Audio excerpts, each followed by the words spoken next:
Thuj, o hoxh, të rujti madhi Zot, sepse Allahu i lartësuar është ai që na ruan, është ai që na mbron, është ai që na jep mirësi, begati.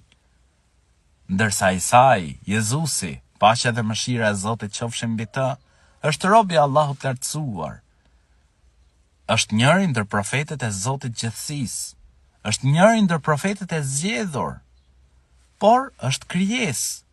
Krijuesi është ai që na ruan, është ai që na mbron, ndërsa profetët e Zotit gjithësisë janë të gjithë krijesa që i ka kriju i madhi Zot. Normal, Isai a.s.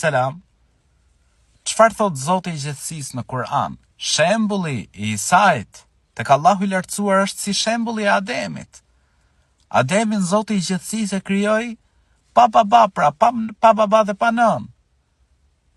E krijoi prej balte. I tha atij bëhu dhe ai u bë. Isain a.s. Zoti i gjithësisë e krijoi pa baba. Por Isai mbetet krijesa e Allahut të lartësuar. Zoti i gjithësisë i thot diçka e bëhu dhe ajo bëhet. Isai a.s. nuk ka në dorë ruajtjen, mbrojtjen e njerëzve.